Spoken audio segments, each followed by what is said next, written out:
بسم الله الرحمن الرحيم يا أيها الذين آمنوا إذا نكحتم المؤمنات ثم طلقتموهن من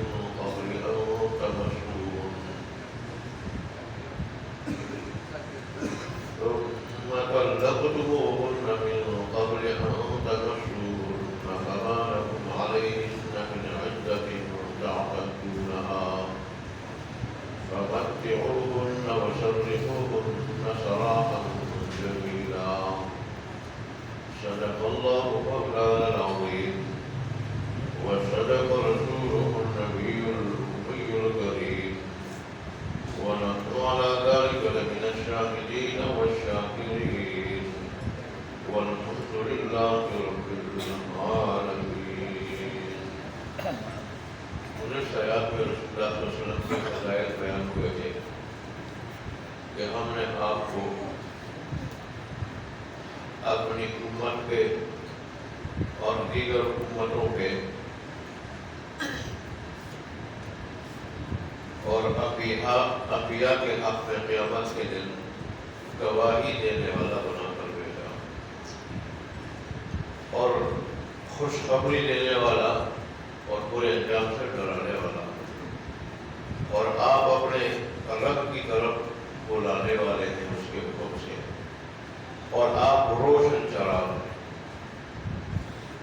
ساتھ ایمان والوں کو خوشخبری بھی تھی کہ ان کے لیے وہ بہت بڑا فضل اللہ نے تیار کر رکھا اور رسول اللہ صلی اللہ علیہ وسلم کو یہ بھی تسلی تھی کہ آپ منافقوں کی طرف سے جو تکلیفیں باتیں آپ کو پہنچی ہیں آپ ان کو خاطر میں نہ لائیں اور اللہ پر بھروسہ رکھتے ہوئے اپنا کام دلچسپی کے ساتھ کرتے رہیں.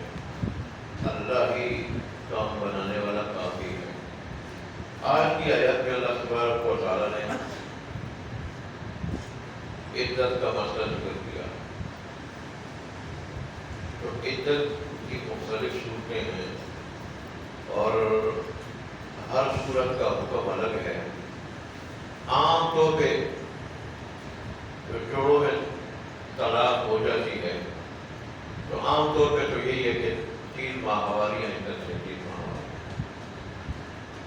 عام طور پہ. لیکن اگر بیوی ابھی چھوٹی ہے بالغ نہیں تھی اور اس کو حیض نہیں آتا تو اس صورت میں 90 دن 3 مہینے اگر ابتدائی تاریخ ہے چاند کی تو 3 مہینے 29 کا ہو یا 30 کا ہو اسلامی مہینوں کے اعتبار سے اسلامی احکام اسلامی مہینوں کے اعتبار سے ادا کیے جاتے ہیں. اور اگر درمیان میں ہو ابتدا میں نہ ہو بالکل پھر 90 دن ہے. 90 دن آدمی پورے کر لیں. 90 دن یہ کس عورت کی عدت ہے جس کو حیض نہ ہو. ہاں بچپن کی وجہ سے یا کیبر سنی کی وجہ سے عموماً 50-55 سال یا اس سے اوپر عورت ہو جائے تو اس عمر میں بھی پھر کپڑے نہیں ہوتے. اللہ ماشاء اللہ. ہمارے جو آئینی قوانین ہیں عمروں کے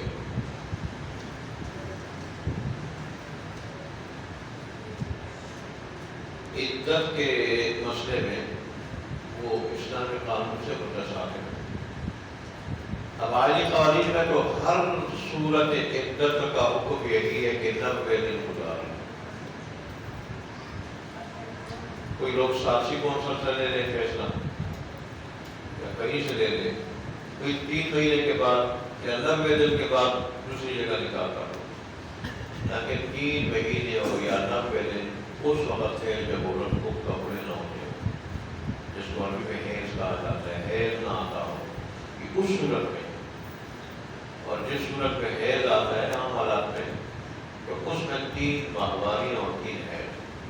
وہ بعض عورتوں کو جلدی آتا ہے, ہر مہینے آتا ہے. بعض عورتیں ایسی ہیں کہ ان کو 9 مہینے نہیں آتا, کپڑے نہیں ہوتے, تو پھر ان کی عدت بھی لمبی ہو جاتی ہے. اگر ضرورت ہو تو ضرورت کے وقت پھر دوائیوں کا سہارا لیا جا سکتا ہے. وہ اپنی جگہ ایک مسئلہ ہے, میں عدت کی صورتیں بتا رہا ہوں. اور عدت کی ایک صورت شوہر کا فوت ہونا ہے، وہ 4 مہینے 10 دن، 4 مہینے اور 10 دن۔ عدت کی ایک صورت بیوی کا حاملہ ہونا، اس کی عدت وضع عمل، وضع عمل۔ یہاں تک لوگوں نے فارغ کا ارشاد ہے کہ اگر شوہر ابھی میت کے تختے پہ ہو اور عورت کا بچہ پیدا ہو جائے تو عدت اس کی ختم ہو جائے گی، زیادہ مدت ہو یا کم مدت ہو، جب تک بچہ باہر نہیں آتا پیٹ سے تو وہ عدت ختم ہو۔ وجہ اس کی کیا ہے؟ تاکہ 2 نسلیں خلط ملط نہ ہوں، 2 نسلیں، جو 3 ماہواریاں رکھی گئی ہے یا 3 مہینے رکھے گئے ہیں، اسی وجہ سے کہ 2 نسلیں خلط ملط ہوں۔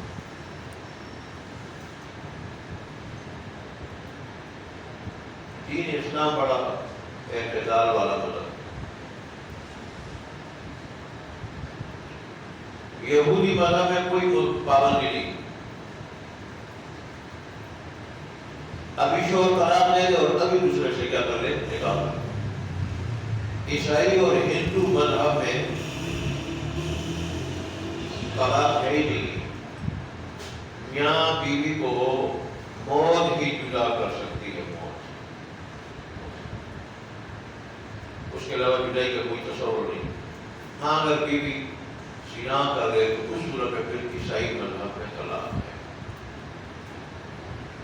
لیکن آج کل عیسائیوں نے بھی اپنے مذہبی قانون کو چھوڑا، وہ دنیاوی قانون کا سہارا لیتے ہیں، دنیاوی قانون، اور دنیاوی اور جو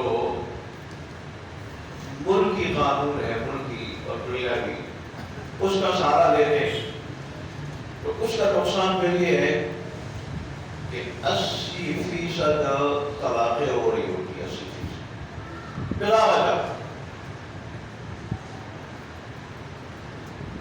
یہاں تک کہ بعض عورتوں نے اس لیے بھی طلاق لی ہے کہ میرا شوہر زیادہ خراٹے لیتا ہے، زیادہ، اور بعض عورتوں نے اس لیے ہے کہ میرا شوہر میرے کتے کو پیار نہیں کرتا،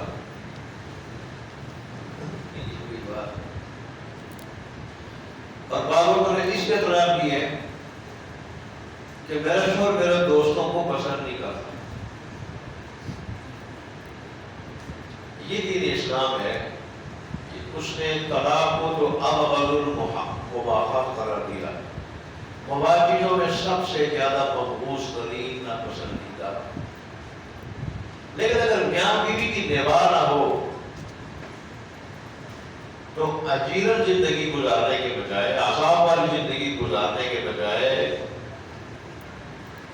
پھر شریعت نے اس صورت میں طلاق دینے کی اجازت دی، اور اس صورت میں پھر بہتر ہے کہ انسان طلاق ہی دے، اسی گنجائش میں رکھی، اجازت بھی دی، اعتدال والا مطلب۔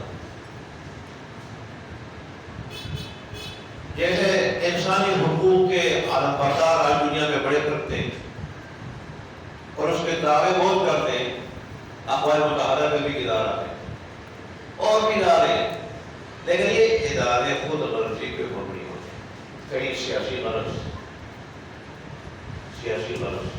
کہیں مذہبی غرض۔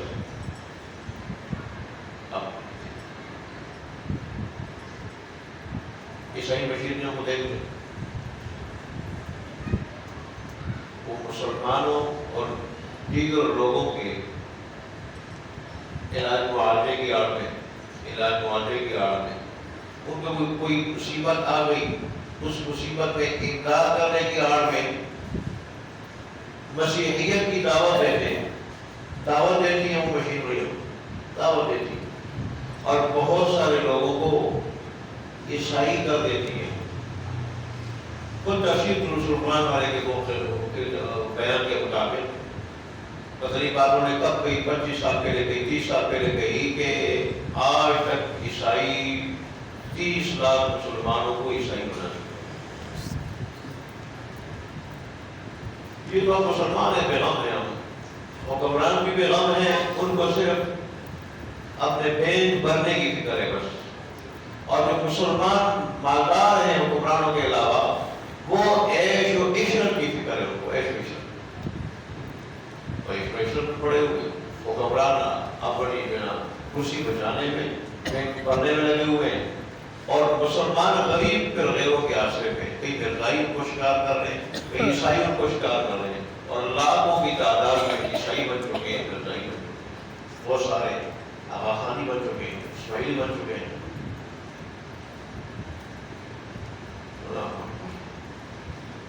ایک اسلام ہے کہ وہ کہتا ہے کہ انسانی حقوق ادا کرو،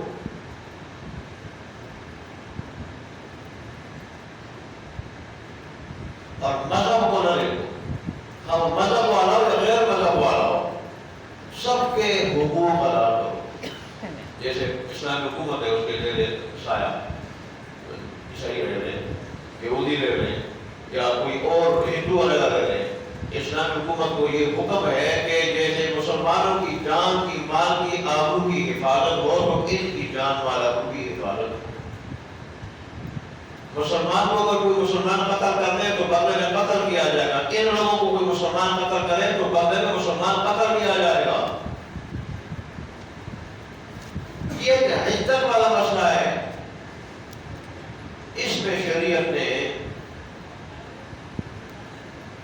اتنی ہمدردی اور خیرخواہی کے ساتھ، اعتدال کے ساتھ رہنمائی کی. اگر یہاں بھی اس کے مطابق اسلامی قانون کے مطابق عمل نہیں ہو رہا، اسلامی ملک میں جو اسلام کے نام پہ بنا ہے، اور ایک پودے کی وراثت، یہ بھی اسلامی قانون کے خلاف. اسلام میں پودے کا دادا کی وراثت میں کوئی حق نہیں، کیونکہ اسے مقدم اس کے چچے اور میت کے اور اس دادے کے بیٹے موجود ہیں. بیٹا موجود ہو تو پھر پودے کا حق نہیں، پودا اپنے باپ کا لیتا ہے. ہاں، دادا اگر اپنی زندگی میں ہمدردی کے طور پر دیکھے کہ پودے کا والد نہیں ہے، اس لیے تو اس کو نہیں مل رہا ہے نا. پودے کا والد ہوگا تو اس کو ملتا ہے، اس کو ہی ملتا. تو زندگی میں اگر ہبے کے طور پر اس کو کچھ دے دے، ہبے کے طور پر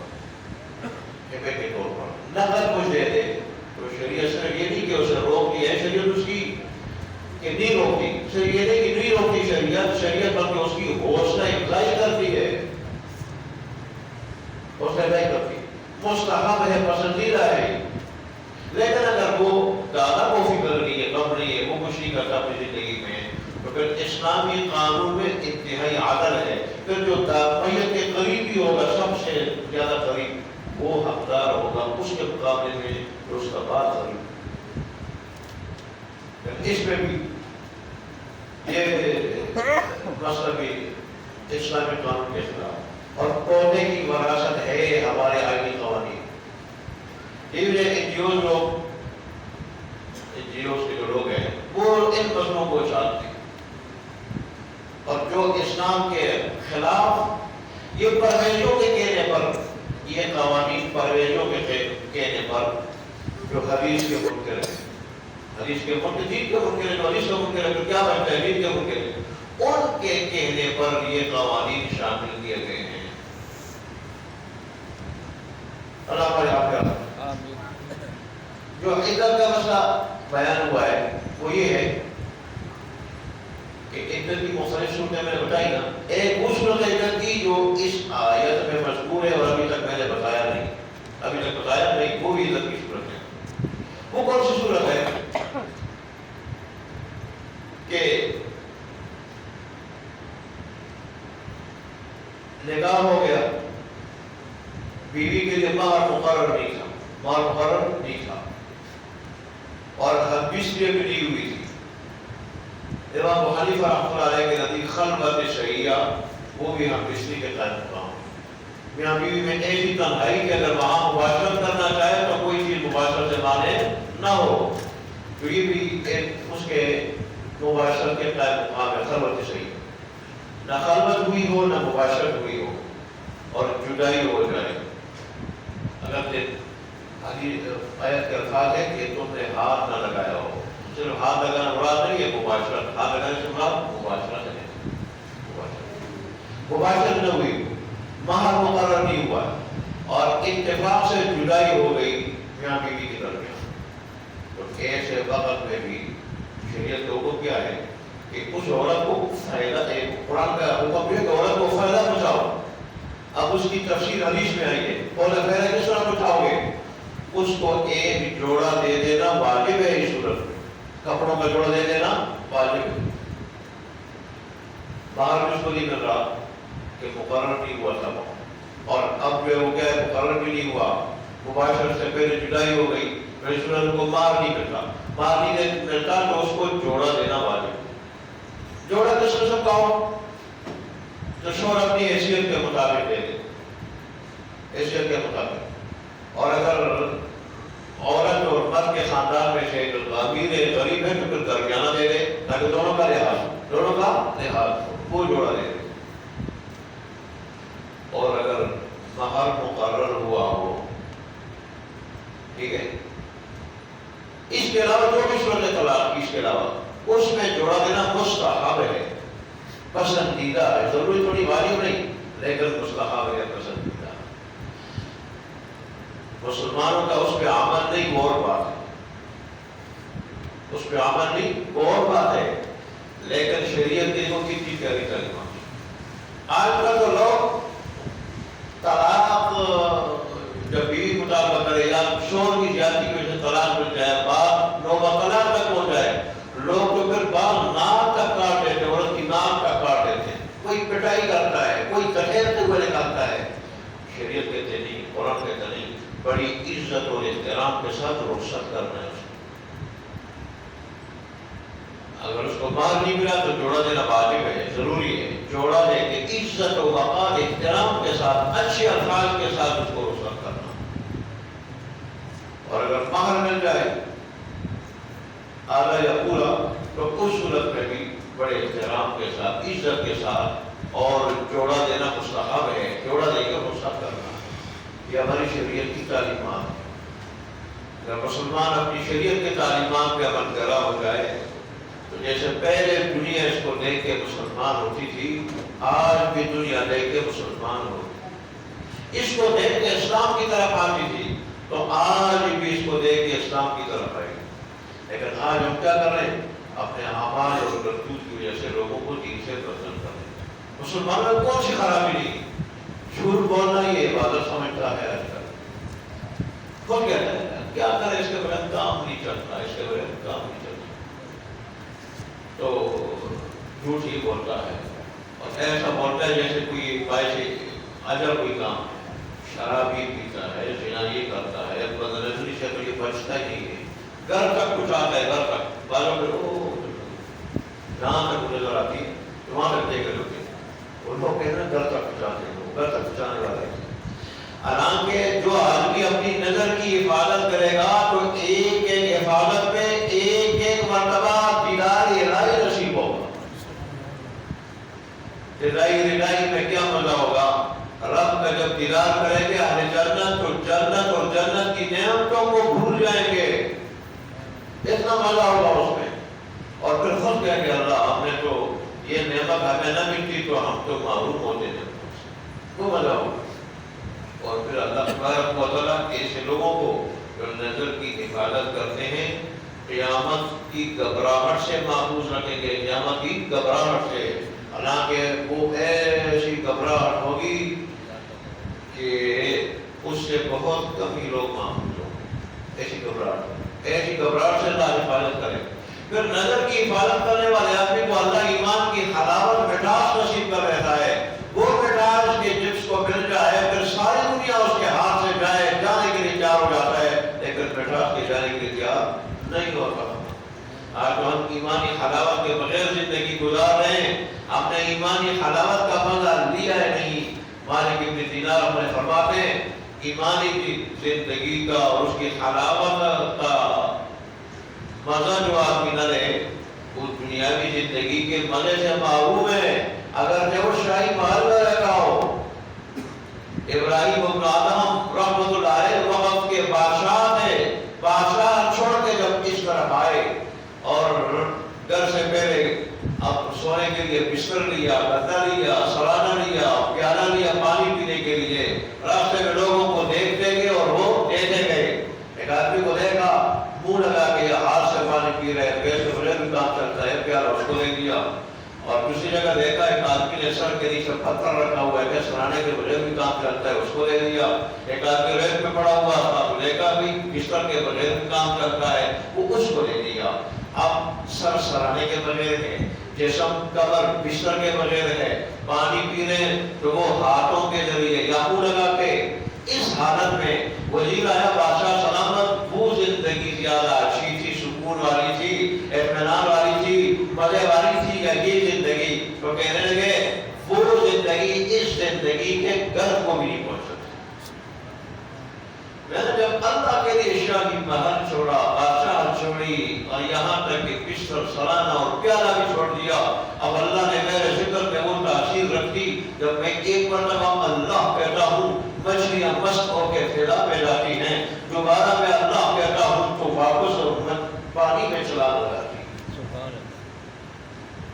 میں اللہ اللہ کرتا ہوں تو پانی رک جاتا ہے پانی، اور پھر جب میں مزید ذکر کرتا ہوں پھر چل پڑتا ہے، کبھی رکتا ہے کبھی چل پڑتا ہے، اس کا الگ مزہ ہے۔ اور میرے دل کو جو سکون اطمینان اور سرور مزہ ملتا ہے، چسکا ملتا ہے، اس کا الگ مزہ ہے۔ اس لیے وہ زندگی اس زندگی کے گھر کو نہیں پہنچا۔ اللہ ہمیں ایمانی زندگی نصیب کرے، آمین، ایمانی زندگی نصیب کرے۔ آج ہمیں جھگڑے بتائے جاتے ہیں، جھگڑے، اس کے پیچھے نماز جائز ہے، اس کے پیچھے نماز جائز نہیں ہے، وہ اس طرح وہ یہ ہے، وہ ہے، یہ ہے، وہ یہ دین بتانا چاہیے لوگوں۔ اصلاحی بیان ہو، پھر قواریت نہ ہو اور دین بتایا جائے۔ دین میں بڑی مٹھاس ہے۔ اگر آدمی یہ فرقواریت کے جھگڑوں کو چھوڑ کے، یہ جو کفر کے آج کل بنائے گئے ہیں، ان کو چھوڑ کے قرآن بیان کرے، قرآن کو، قرآن وہ انقلابی کتاب ہے کہ عرب جیسے بچوں کو قرآن نے ایسا بدلا کہ پہلے کوئی ان پر حکومت کے لیے تیار نہیں تھا اور پورا سال لڑائیاں رہتی تھی۔ وہ یاد کہ عرب کے علاوہ معقول نہیں ہوتا تھا۔ بعد میں اللہ نے اس قرآن کے ذریعے ان کو ایسا امن والا بنا دیا، امن کا داعی بنا دیا کہ پھر پورے عرب کے خطے میں اکیلی عورت زیورات سے بری ہوئی سفر کرتی تو اللہ کے خوف کے سوا کسی کا خوف اس کو نہیں۔ اس قرآن کی برکت، اور پوری دنیا کے معلم بنے۔ اللہ نے ہمیں قرآن دیا ہے، ہم نے قرآن کو چھوڑ کے ہم جھگڑوں میں پڑ گئے، اور اس وجہ سے آج لوگ مولوی سے نفرت کر رہے ہیں کہ پہلے مولوی علماء ایک بات بتاتے تھے اور آج یہ ایک بات نہیں بتاتے تھے۔ میں تو گاؤں میں بھی بات مولوی یہ حیات ہے، یہ ممات ہے، لیکن چلو کو چھوڑ کے بردے سنتے یا نہیں سنتے، یہ کوئی ایسا مسئلہ نہیں ہے کہ جس کا رب کے ہاں پوچھ ہوگی کہ بھئی تمہیں یہ جانا تھا یعنی کہ بردے سنتے تھے یا نہیں سنتے تھے۔ یہ حیات کو، یہ ممات کو، یہ چھوڑ دو، اس کا نقصان ہوگا لوگ متنفر ہو۔ تو ایک مرتبہ جو مولوی میرا رشتہ دار تھا، وہ چکروں میں زیادہ پڑھ رہا تھا، ہم بیٹھے ہوئے اس کے بعد مسئلہ چھیڑ دیا، تو میرا بڑا بھائی جو تیسرے نمبر پر ہے اور اس سے جو بڑے اس سے بھی بڑا ہے، عطا محمد نام ہے ان کا، علی عطا محمد، وہ برجستہ کہنے لگے اس مولوی صاحب کو کہ آج کل شیخ الحدیث ہے، آج کل مفتی ہیں، پہلے نہ شیخ الحدیث تھے نہ مفتی تھے، وہ ہمیں ایک دین بتاتے تھے، اور تم آج کل کے مفتی اور شیخ الحدیث ہمیں دو دین بتاتے ہو، کس کے لیے مان؟ میں نے کہا ٹھنڈا ہو گیا بھی سن لیا۔ میں جو تجھے کہہ رہا تھا کہ اس قسم کے مسائل نہ بقا کرو، عوام کے سامنے ان مسائل کی ضرورت نہیں، عوام کو قرآن سکھاؤ، دین سکھاؤ، اللہ اس کے رسول کے احکام، اللہ کس چیز سے راضی ہوتا ہے تو وہ کہے۔ حالانکہ جن مولویوں کو انہوں نے حوالہ دیا وہ مسلط علماء نہیں تھے، مسلط علماء مسائل بھی نہیں جانتے تھے، صرف قرآن مجید کی غلط سیکھ لی، اور غلط بھی ان کی ایسی نہیں تھی کہ جیسے آج کل قاریوں کی ہے، لیکن مسجد پکڑ لی، لیکن یہ جو اختلافی مسائل وہ نہیں بتاتے تھے، تو لوگوں کی بات مانتے تھے اور پیپر بیٹھتے تھے۔ آج تمہارے پاس علم ہو بھی